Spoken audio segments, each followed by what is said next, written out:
It's not the top 10 showdown we were all hoping for, but this is still a massive game.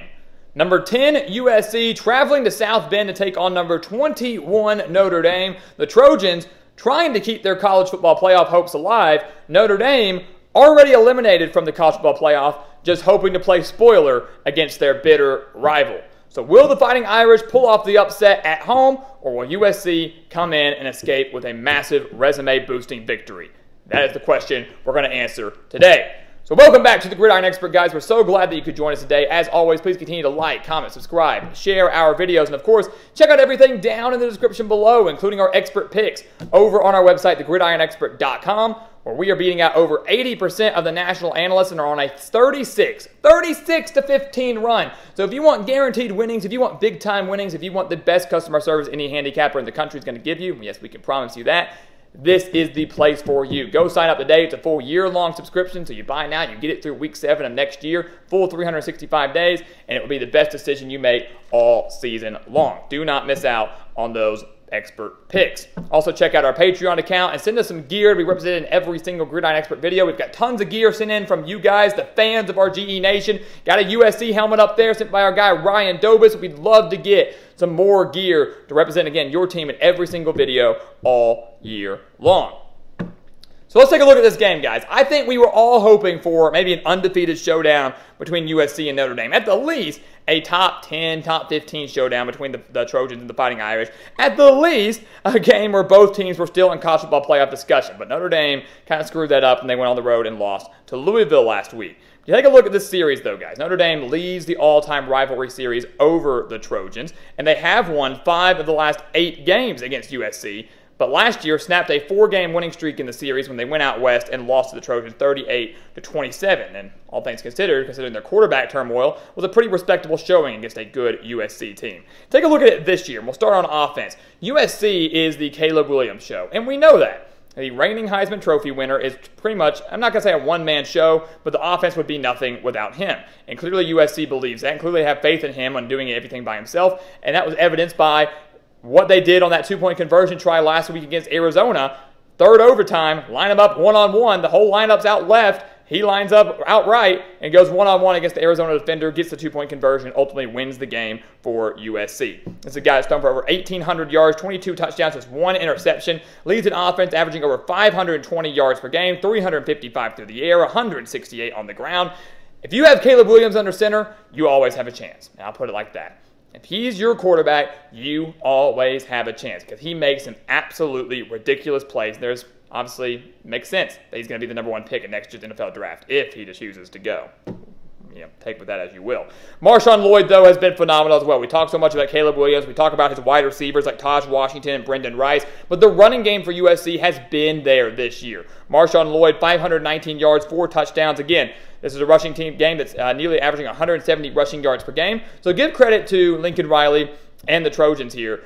Obviously, they're going to play through Caleb Williams. Obviously, they want to air it out with him. But if needed, they can beat you on the ground. Notre Dame has certainly been more balanced. No doubt about it, but last week's performance was wildly disappointing. You had Sam Hartman and you had Audric Estime, great 1-2 punch, one of the best duos in the country, and they didn't show up at all against a very stingy Louisville defense. Sam Hartman, his kryptonite apparently is Louisville football. He was torched against them last year against when he played for Wake Forest, torched against them last week playing for the Fighting Irish. This offense for Notre Dame only mustered 298 yards of offense against the Cardinals, committed 5 turnovers in the game, and only had 44 rushing yards. That's a problem. Notre Dame to succeed, they need balance. They need Hartman and Estime to complement each other. You look at Estime, he's been phenomenal all year long. 692 yards, 7 touchdowns on the year. He's got to find a way to get going against this USC defense. You've got to find a way to get that run game going. Ultimately, that's going to set up the pass, and ultimately that's going to result in Sam Hartman playing better. Hartman's been great this year, over 1,700 yards, 16 touchdowns, but threw all 3 of his interceptions last week against Louisville. He's got to be better. He's got to take better care of the football. He's got to have better pocket awareness. He had multiple sacks last week, 2 of those resulting in fumbles. He's got to be better all the way around against USC if Notre Dame wants a chance to beat the Trojans. Take a look at the defense. Luckily for Notre Dame, USC's defense is nothing like Louisville's. USC's defense is downright atrocious. It is absolutely god-awful. It's absolutely kind of embarrassing that they can't figure it out and they can't get better. Last year it was terrible. This year it's terrible. And Lincoln Riley is basically saying, look, we know our offense is one of the best in the country, so yeah, our defense can be garbage because no one's going to be able to stop us offensively. That's great and all when you're beating up on these smaller schools, but when it's time to play the big dogs, when it's time to play Notre Dame, when it's time to play Pac-12 elite, maybe when it's time to play in the college football playoff, if you can even get there, it's not going to work. That's why it never worked during his time at Oklahoma. But you take a look at USC.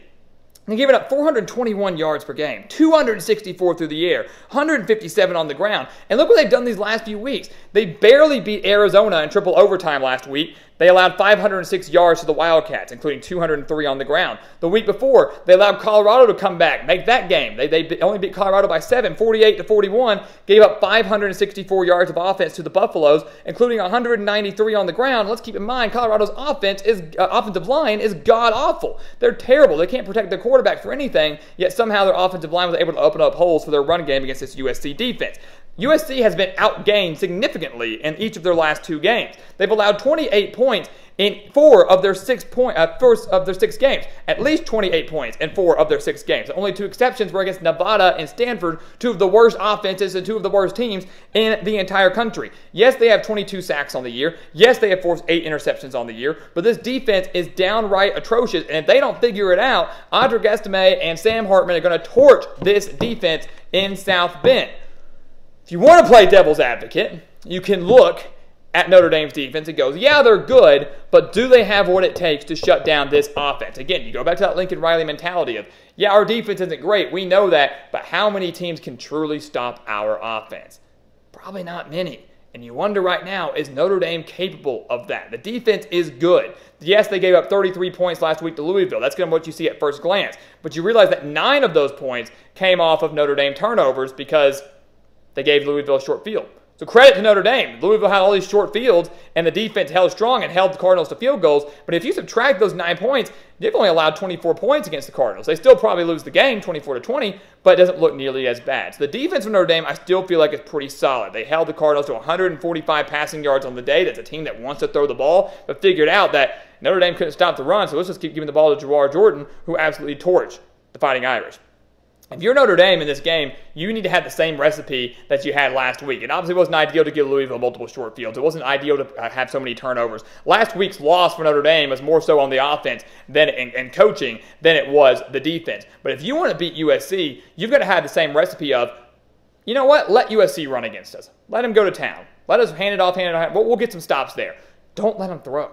Let's have our secondary have one of the best games of the year, and let's slow down this USC offense. Again, bottom line is you will not, like a handful of other teams across the country that we've talked about, you will not completely stop Lincoln Riley and USC's offense. You're not going to do it, but you can slow them down. You can force them into mistakes. You can get a handful of stops throughout the game, but you're not going to do it for a full 60 minutes. That's what Notre Dame has to do. Slow down the passing attack, force the Trojans to run, just like they kind of did last week against Louisville. That's what you got to do if you're the Fighting Irish. This is the best defense that USC's offense has seen all year long. Notre Dame has an opportunity to make a statement. They have an opportunity to force some big-time stops, and they have an opportunity to redeem themselves offensively if their defense can come through clutch. So what's going to happen, guys? Big game in South Bend, massive implications, more so for USC than Notre Dame. You know, it's a shame the Fighting Irish are out of playoff contention this early. They're still in the hunt for a New Year's Six bowl game. They can still reach double-digit wins on the season, and they still have an opportunity to get revenge on a rival after losing last year and to possibly ruin their playoff hopes. Because if USC loses here, the schedule doesn't get any easier. Still got to play Washington. Still got to play Oregon. One more loss against them, and they're done. So this is a great opportunity for Notre Dame to get a bounce-back win and ruin their rivals' playoff hopes, potentially. And I think that's exactly what they're going to do. I like Notre Dame in this game getting the job done at home. Many people are going to point and say, can the Fighting Irish, will they be hung over? Will they be down on themselves following that loss to Louisville? And yeah, I think they will. But I think Marcus Freeman's going to have them ready to go. He's going to have them waking up. It's a night game in South Bend, top 10 showdown. This is massive. And if USC can barely beat Colorado, they can barely beat Arizona, how can I expect them to come on the road to South Bend, a raucous environment, and beat a very good Fighting Irish team, one that certainly is better than their record shows? Give me Notre Dame to win this game. It's going to be close, but the Notre Dame balanced offense, the best defense that USC has seen all year, gets the Fighting Irish the win. They come up clutch defensively, get a late stop, win the game. And Notre Dame, yeah, they're not in playoff contention anymore, but they will certainly start creeping back up towards the top 10 and will shake up the college football world. So guys, as always, thank you so much for watching us here at the Gridiron Expert on YouTube. Make sure to continue to like, comment, subscribe, share our videos, and of course, check out everything down in the description below, including our expert picks over on our website, thegridironexpert.com. Again, some of the best college football and NFL spread picks in the country, beating out over 80% of the national handicappers. 36-15 run right now. Do not miss out on those picks. Go sign up for those today. And once again, guys, as always, thank you so much for watching. And we'll see you next time right here on the Gridiron Expert.